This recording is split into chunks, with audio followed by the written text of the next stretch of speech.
Hello everyone. आज हम लोग इनपुट जीएसटी का सेटअप आउटपुट जीएसटी के साथ सीखेंगे। ठीक है ना। How to setup input GST with output GST.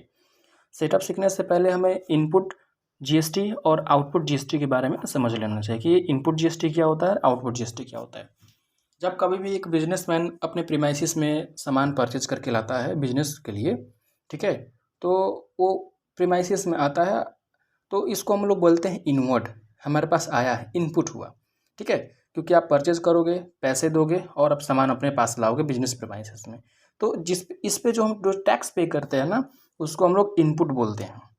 But वहीं जब आप सेल करते हो तो आपके प्रीमाइसिस से सामान गुड्स बाहर जाते हैं और वो उस टाइम आप टैक्स कलेक्ट करते हो, जीएसटी कलेक्ट करते हो, तो उसको हम लोग बोलते हैं आउटपुट जीएसटी। इन शॉर्ट बोला जाए, इनपुट का मतलब जब आप परचेज करोगे, ठीक है, तो इनपुट जीएसटी पे करना होता है। जब आप सेल करोगे तो आउटपुट जीएसटी पे करना होता है। अब आइए देखते हैं कि इनका सेटअप कैसे होता है। ठीक है, सेटअप कर हम किसका करेंगे? तो सर सेटअप हम लोग करेंगे इनपुट का, इनपुट जीएसटी का। किसके साथ? आउटपुट जीएसटी के साथ। इनपुट में कौन कौन से हो सकते हैं? तो इनपुट में आपके आईजीएसटी होंगे। ये जीएसटी के फॉर्म्स है, आईजीएसटी, सीजीएसटी एंड तीसरा होता है एसजीएसटी। ये 3 फॉर्म्स होते हैं। Integrated goods and tax, central goods and service tax और थर्ड होता है state goods and service tax. ठीक है, तो इसका सेटअप आइए देखते हैं कैसे होगा। आईजीएसटी का सबसे पहले आईजीएसटी खुद देखिए, तीनों का जो सेटअप होगा ना, सबसे पहले खुद से ही होगा। ठीक है ना। आईजीएसटी का जो इनपुट आपका आईजीएसटी है, उसका सेटअप आउटपुट आईजीएसटी के साथ होगा, पहला नंबर। फिर इनपुट जो आईजीएसटी है ना, इसका सेटअप सीजीएसटी, कौन सा? आउटपुट वाला, इसके साथ सेटअप होगा। और जो तीसरा होता है ना, इनपुट आईजीएसटी का सेटअप आपका आउटपुट एसजीएसटी के साथ। अगर कुछ अमाउंट बचा तो यहाँ पे सेटअप होता है। उसी तरीके से अगर सेंट्रल की बात करें तो इनपुट सीजीएसटी का सेटअप सबसे पहले खुद से होगा ना, यानी कि इनपुट सी आउटपुट सीजीएसटी के साथ हो जाएगा यहाँ पे। फिर उसके बाद जो भी अमाउंट बच जाएगा वो आपका आउटपुट, ठीक है, आईजीएसटी के साथ सेटअप हो जाता है। ये दूसरा होता है। याद रखिएगा, सीजीएसटी का कभी भी एसजीएसटी से सेटअप नहीं होता है। ठीक है, क्योंकि ये स्टेट नहीं चाहती है कि एक स्टेट दूसरे स्टेट के साथ या सेंटर के साथ वो कुछ भी शेयर करें। एसजीएसटी का फिर से वही इनपुट एसजीएसटी का सेटअप आउटपुट एसजीएसटी के साथ होगा। ठीक है, पहला हो गया प्रेफरेंस। दूसरा, जो भी अमाउंट अगर बच गया ना इनपुट का, वो आपका सेटअप होगा आउटपुट आईजीएसटी के साथ। तीनों का अलग अलग सेटअप होता है। ठीक है, इसको हम लोग एक ही में मैश नहीं कर सकते हैं कि सबका जोड़ करके किसी के साथ पेमेंट कर दिए। तो ये आपका इस तरीके से सेटअप किए जाते हैं। ये पहला टॉपिक हुआ। आते हैं हम लोग दूसरे टॉपिक पे।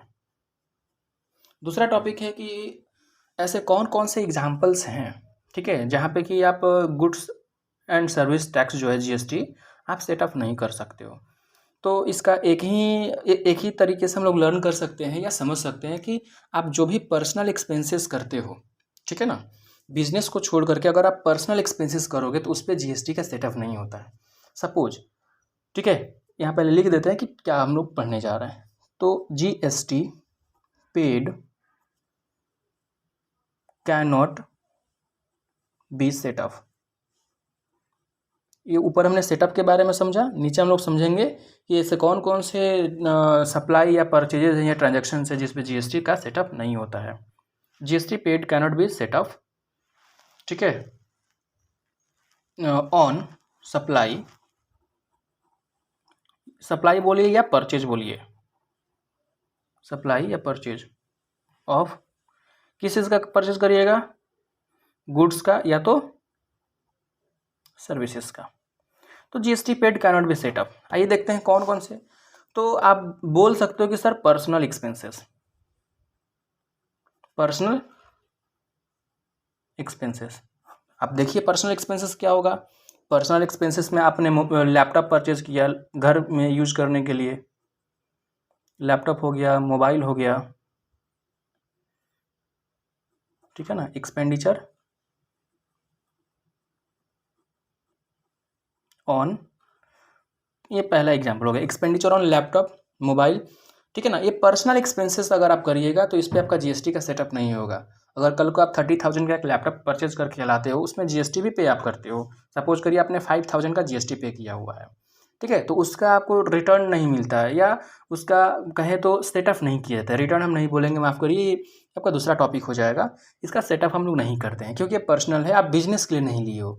बट हाँ, यही लैपटॉप, यही मोबाइल अपने बिजनेस प्रेमाइसिस में यूज़ करने के लिए, बिजनेस के लिए करते। जैसे मान लो लैपटॉप आप परचेज़ किए हो, वहाँ पे टैली हो गया, सैप हो गया, टैली प्राइम या सैप हो गया, ये इस तरीके के बिजनेस सॉल्यूशंस का आप इस्तेमाल करते हो, ठीक है ना, ट्रांजैक्शंस को रिकॉर्ड करने के लिए, चीज़ों को एनालिसिस करने के लिए। इट मीन्स कि ये लैपटॉप आप अपने बिजनेस के लिए यूज़ कर रहे हो, तो इसका सेटअप होगा। बट घर में रखे हो बस ऐसे ही पर्सनल यूज़ के लिए, तो इसका कोई जीएसटी का सेटअप नहीं होता। उसी तरीके से रेस्टोरेंट बिल, अगर आप खुद रेस्टोरेंट में जाते हो, फैमिली मेम्बर्स के साथ जाते हो, एंड वहाँ पे आपने इंजॉय किया, तो इसके बदले में जो आपने बिल पे कर रहे हो ना, उस पर कोई जीएसटी का सेटअप नहीं होता है। रेस्टोरेंट बिल, ठीक है, पर्सनल एक्सपेंसेस। लेकिन वहीं अगर आप बिजनेस टूर पे गए और वहाँ पे आपके एम्प्लॉयर ने पे किया हुआ है ना, तो उनको सेटअप मिलता है क्योंकि वो बिजनेस टूर पे निकले हुए हैं, बिजनेस के सिलसिले में निकले हुए, वहाँ पे एम्प्लॉय के साथ जो भी एक्सपेंसेस होते हैं उसके जीएसटी सेटअप किए जाते हैं। बट आप पर्सनली नहीं सेटअप करते हो, ठीक है ना। उसी तरीके से अगर आप मान लो कि हेल्थ इंश्योरेंस लिए हो, ठीक है, अपना खुद का, तो इस पर कोई आपको जीएसटी का सेटअप नहीं होता है, ठीक है ना, हेल्थ इंश्योरेंस। ऐसे बहुत सारे ट्रांजैक्शंस होंगे, ठीक है ना, जहाँ पे कि आपका जीएसटी का सेटअप नहीं होता है। तो इसको लर्न करने का यही तरीका है कि आप उसको कैटेगराइज करिए कि वो पर्सनल एक्सपेंसेस है कि नहीं है। अगर वो पर्सनल एक्सपेंसेस है, इसका मतलब कि हम लोग सेटअप नहीं कर सकते हैं, ठीक है ना। तीसरा पॉइंट होता है आपका एक आरसीएम, ठीक है ना, इसको भी सीख लेते हैं साथ ही साथ, रिवर्स चार्ज मैकेनिज्म। इसको हम लोग आरसीएम बोलते हैं। देखो आमतौर पे क्या होता है ना कि एक इंडिविजुअल अगर कुछ किसी चीज़ को परचेज करने जाता है, तो बस वो दुकानदार को टोटल प्राइस दे करके जाता है, जिसमें कि इंक्लूसिव ऑफ ऑल टैक्सेस होते हैं। एंड अब इसकी ये सेलर की लायबिलिटी होती है कि वो क्या करे, गवर्नमेंट को टैक्स पे करे। ये नॉर्मली होता है। बट कुछ ऐसे भी केसेस होते हैं जहाँ पे कि सेलर चूँकि वो रजिस्टर्ड नहीं होगा, या कुछ और भी बातें होंगी जिसके कारण वो जीएसटी का सेटअप नहीं कर पाएगा, या गवर्नमेंट को जीएसटी पे नहीं कर पाता है। इसे हम आरसीएम बोलते हैं। अगर हम इसको डेफिनेशन की भाषा में बोले तो इसका मतलब होता है कि GST is not charged by the person selling the goods and services, but it is paid by the person purchasing the goods and services.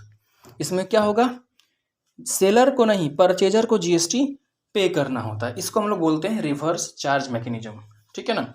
जैसा कि पेमेंट ऑफ लॉयर फी, ठीक है, अगर आप लॉयर के पास जाते हो अपने बिजनेस के सिलसिले में, ठीक है, और उससे कुछ बिजनेस के बारे में कुछ लीगल आपको इन्फॉर्मेशन चाहिए होता है कि किस तरीके से आप लीगल कंप्लायंसेस कर सको अपने बिजनेस में, ठीक है, तो इसके सिलसिले में जाओगे तो वो आपको सर्विस दिया, इसके बदले में आप पे करोगे, ठीक है। और जो जीएसटी होता है ना, क्योंकि चूँकि गवर्नमेंट को भी इसमें जीएसटी पे करना होगा, आपने सर्विस लिया हुआ है, जैसे गुड्स परचेज करते हो जीएसटी पे करते हो, लाइक वाइज सर्विस लिया तो आपने, तो जीएसटी पे करना होता है। इसको आप खुद बीइंग अ बिजनेस एंटिटी उसके जीएसटी को आप पे करते हो। तो कुछ इस तरीके से चीज़ें होती हैं। Payment of use of copyright, अगर आप किसी का कॉपीराइट यूज़ कर रहे हो तो उस पर भी क्या होगा कि मान लो कि वो बड़ा पार्टी नहीं है, ठीक है, उसके पास जीएसटी के रजिस्ट्रेशन नहीं है, और आप एक बिजनेस एंटिटी हो, तो आपको रिवर्स चार्ज मैकेनिज्म के बेसिस पे करना होता है। तो ये कुछ इस तरीके से आपके 3 टॉपिक्स होते हैं, इनपुट जीएसटी, आउटपुट जीएसटी का सेटअप करना, ऐसे कौन कौन से ट्रांजैक्शंस हैं जहाँ पे कि हम लोग सेटअप नहीं कर सकते हैं, तो पर्सनल एक्सपेंसेस होते हैं, और आरसीएम रिवर्स चार्ज मैकेनिज्म क्या होता है। Thank you.